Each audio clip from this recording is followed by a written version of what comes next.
दोस्तों, हमारी आज की वीडियो सूरह फातिहा के हवाले से है कि इस सूरत के पीछे क्या क्या राज पोशीदा हैं। सूरह फातिहा का एक और नाम भी है जिसे उम्मुल किताब कहा जाता है। मुसलमान होने के नाते हम सब ये जानते हैं कि कुरान पाक हमारी हिदायत के लिए नाजिल हुआ है और ये अल्लाह ताला की आखिरी किताब है। कुरान करीम लौह महफूज में हमेशा से है। अल्लाह ताला के किए गए फैसले जिनको अल्लाह ताला ने आसमानों पर तहरीर किया है, इनमें किसी किस्म की कोई तब्दीली नहीं हो सकती और वो हमेशा शयातीन के शर से महफूज हैं। इनकी हिफाजत के लिए अल्लाह ताला ने फरिश्ते तैनात कर रखे हैं और यही वजह है कि कुरान मजीद को लौह महफूज भी कहा जाता है। दुनिया में सबसे ज्यादा पढ़ी जाने वाली किताब कुरान करीम है। कुरान मजीद की तिलावत वो लोग भी करते हैं जो बिल्कुल अनपढ़ हों, जो लिखना पढ़ना ना जानते हों। यानी कुरान मजीद ऐसी किताब है जिसकी बगैर समझे भी लाखों लोग हमा वक्त तिलावत करते रहते हैं। जैसे जैसे दुनिया तरक्की की मनाजिल तय करती जा रही है, वैसे वैसे हमारा सामना कुरानी मोजज़ात से होता जा रहा है। अगर हम कुरान मजीद खोलें तो हम सबसे पहली सूरह फातिहा को देखेंगे और कुरान मजीद का आगाज भी सूरह फातिहा से ही होता है और ये सूरह फातिहा अपने अंदर दुनिया जहान की मालूमात समेटे हुए है। अगर एक इंसान सूरह फातिहा को तफसीर और तर्जमे के साथ पढ़े तो यकीनन उस इंसान की जिंदगी बदल जाएगी। अगर हम सूरह फातिहा में नंबर 7 के अदद की तरफ जाएं तो ये इस तरह शानदार तरीके से तरतीब दिया गया है कि एक आदमी इस तरतीब को जानकर गहरी हैरत में डूब जाता है। इस सूरत की सबसे बड़ी खूबी यह है कि पूरे कुरान का खुलासा इस एक सूरत में ही पिन्हा है। सूरह फातिहा 7 आदाद पर मुश्तमिल है। इसी तरह अदद 7 का इंसानों की जिंदगी के साथ बहुत गहरा ताल्लुक है, क्योंकि इस अदद का ताल्लुक हमारी आलम बरज़ख वाली जिंदगी और रोज़े क़यामत वाली जिंदगी के साथ है और इसी तरह अदद 7 का ताल्लुक हमारी हालिया जिंदगी के साथ भी बहुत गहरा है। जैसे 7 आसमान, 7 जमीनें, 7 बर्रे आज़म। अगर कोई इंसान हज का इरादा करे तो वहाँ तवाफ भी 7। जब एक इंसान नमाज पढ़ता है तो उसके हाथ, चेहरा, दोनों घुटने और दोनों पांव इस्तेमाल होते हैं। अगर गौर किया जाए तो ये भी अदद 7 में ही है। अल्लाह ताला ने जब हजरत आदम अलैहिस्सलाम को पैदा फरमाया तो फरिश्तों से कहा, जब मैं हजरत आदम अलैहिस्सलाम को पूरे तरीके से संवार लूं तो तुम इनको सजदा करना। सबने हजरत आदम अलैहिस्सलाम को सजदा किया, मां सिवाय इबलीस के। इबलीस वो पहला नफ्स था जिसने रूए जमीन पर अल्लाह ताला की नाफरमानी की थी। इस अजीम वाक़े का जिक्र भी कुरान मजीद में 7 मकामात पर मिलता है, जिनमें सूरह बकरा, सूरह आराफ, सूरह हिज्र, सूरह बनी इसराइल, सूरह कहफ और सूरह तौहा शामिल हैं। हजरत आदम अलैहिस्सलाम को दुनिया में तशरीफ लाने पर सबसे पहले जो खाना हजरत जिब्राइल अलैहिस्सलाम जन्नत से लेकर आए थे वो गंदुम के 7 दाने थे।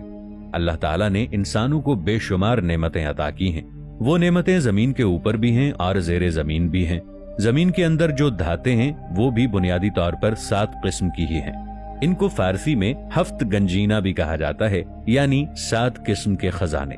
इनमें सोना, चांदी, लोहा, सीसा, तांबा, टिन और जिस्त शामिल हैं और बाकी धातें भी इन सब से मिलकर बनी हैं। इसी तरह सूरह फातिहा में 7 हुरूफ ऐसे हैं जो इसी सूरत में बिल्कुल भी इस्तेमाल नहीं किए गए।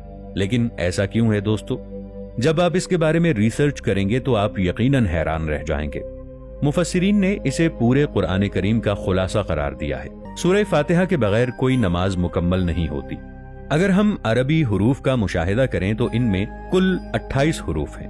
अगर हम सूरह फातिहा को गौर से पढ़ें तो हमें पता चलेगा कि हुरूफ तहज्जी के 7 अल्फाज ऐसे हैं जिनका इस्तेमाल इस सूरत में नहीं हुआ और बाकी 21 हुरूफ का इस्तेमाल अल्लाह ताला ने इस सूरत में किया है। सोचने वाली बात है कि ऐसा कैसे हो सकता है। सूरह फातिहा के बारे में बहुत से उलमाए किराम ये राय रखते हैं कि सूरह फातिहा कुरान पाक का मग़ज़ है और सूरह फातिहा सारे कुरान पाक की रूह है, जो मुख्तसर करके एक ही सूरत में समा दी गई है। तिरमिज़ी शरीफ में एक हदीस है कि नबी करीम हजरत मोहम्मद सल्लल्लाहु अलैहि वसल्लम ने फरमाया कि जो शख्स अपनी नमाज में सूरह फातिहा नहीं पढ़ता उसकी नमाज बेअसर है, वो चाहे नमाज पढ़े या ना पढ़े एक बराबर है। सूरह फातिहा से बहुत सी बीमारियों का इलाज मुमकिन है। एक मर्तबा हजरत मोहम्मद सल्लल्लाहु अलैहि वसल्लम के पास बिच्छू का डसा हुआ एक आदमी आया। आप सल्लल्लाहु अलैहि वसल्लम ने बिच्छू के डसे हुए उस मकाम को देखा और सूरह फातिहा पढ़ी اور اس آدمی سے گویا ہوئے، کیا تمہیں کوئی تکلیف ہے؟ اور اللہ تعالیٰ کے حکم سے اس بچھو کے زہر کا اثر ختم ہو گیا اور وہ آدمی بالکل پہلے کی طرح تندرست ہو گیا۔ اس سے ہمیں یہ معلوم ہوتا ہے کہ اگر کوئی موذی کیڑا ہمیں کاٹ لے تو سورہ فاتحہ کا پڑھنا انتہائی مؤثر ہے۔ کہا جاتا ہے کہ جو شخص کثرت سے سورہ فاتحہ پڑھتا ہے اس کے لیے سیدھا جنت سے روشنی عطا کی جاتی ہے۔ اس انسان کو جنت کی آنکھیں فراہم کی جاتی ہیں اور انہی آنکھوں کا استعمال کرتے ہوئے وہ اپنے لیے مستقبل کے راستے کا تعین کرتا ہے۔ ایک مرتبہ نبی کریم حضرت محمد صلی اللہ علیہ وآلہ وسلم کے پاس حضرت جبرائیل علیہ السلام تشریف لے کر آئے اور عرض کرنے لگے، اے اللہ کے رسول صلی اللہ علیہ وآلہ وسلم، جنت کی روشنی کون سی ہے؟ تو آپ صلی اللہ علیہ وآلہ وسلم نے فرمایا کہ جنت سے 2 قسم کی روشنی دنیا میں بھیجی گئی ہے۔ روشنی کا ایک ستون سورہ فاتحہ ہے اور دوسرا ستون سورہ بقرہ ہے۔ اس کے علاوہ حضرت محمد مصطفیٰ صلی اللہ تعالی علیہ وآلہ وسلم نے سورہ فاتحہ کو مدر آف قرآن یعنی ام القرآن بھی کہا ہے، کیونکہ سارے قرآن مجید کا انحصار اسی سورہ فاتحہ پر ہے۔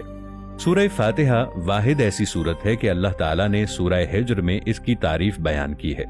اللہ تعالیٰ سورہ ہجر میں ارشاد فرماتا ہے کہ میں نے قرآن مجید کی 7 آیات بہت زیادہ اہمیت کے ساتھ عطا کی ہیں تاکہ آپ ان سے فائدہ حاصل کر سکیں۔ اگر سورہ فاتحہ کو سائنسی اعتبار سے دیکھا جائے تو یہ سورت ہمارے دل کی حفاظت کرتی ہے۔ اس سورت کی روزانہ تلاوت کرنے والا کبھی بھی تنگ دستی کا شکار نہیں ہوتا۔ امام احمد رحمت اللہ علیہ نے عبداللہ بن جابر رضی اللہ تعالی عنہ سے ایک حدیث روایت کی ہے جس میں رسول اللہ صلی اللہ علیہ وآلہ وسلم نے فرمایا کہ قرآن مجید کی سب سے بہترین سورت سورہ فاتحہ ہے۔ اس سورت کے فضائل میں سے یہ بھی ہے کہ اسے پڑھ کر پھونکنے سے سانپ کے کاٹے کا زہر اللہ کے حکم سے اتر جاتا ہے۔ سورہ فاتحہ مکی سورت ہے، یعنی ہجرت مدینہ سے پہلے نازل ہوئی۔ یہ 2 بار نازل ہوئی۔ اس کے کئی نام ہیں جس میں سب المثانی، ام القرآن، الحمد، کنز اور شفا بھی ہیں۔ سورہ فاتحہ کے ابتدا میں خالق کائنات کی عظمت و توحید، شان رحمت و شفقت کا ذکر، روز جزا کی ملکیت اور اختیار کا تذکرہ ہے۔ پھر اس کی شان معبودیت اور وحدانیت کا ذکر ہے۔ بندے کی طرف سے اپنے عجز اور انکساری کا ذکر ہے۔ اس کے بعد اللہ کریم کی بارگاہ میں دست سوال دراز کرنے کا اشارہ ہے کہ وہ اپنے خزانوں سے سب کو سب کچھ دینے والا ہے۔ اس کی عطا اور مدد کے بغیر کوئی کسی کی مدد نہیں کر سکتا۔ پھر اس کے انعام یافتہ بندوں کا تذکرہ کر کے ان کے راستے پر چلنے اور ان کے گروہ میں شامل ہونے کی دعا ہے۔ اسلام جو تہذیب انسان کو سکھاتا ہے، اس کے قواعد میں سے ایک قاعدہ یہ بھی ہے کہ وہ اپنے ہر کام کی ابتدا خدا کے نام سے کرے۔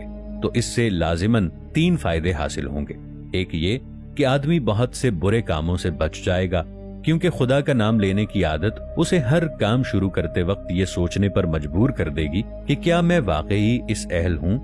سورہ فاتحہ اصل میں تو ایک دعا ہے، لیکن دعا کی ابتدا اس ہستی کی تعریف سے کی جا رہی ہے جس سے ہم دعا مانگنا چاہتے ہیں۔ اس سورہ میں یہ تعلیم ہے کہ دعا جب بھی مانگو تو عاجزی سے مانگو۔ اللہ رب العزت ہمیں عمل کی توفیق عطا فرمائے۔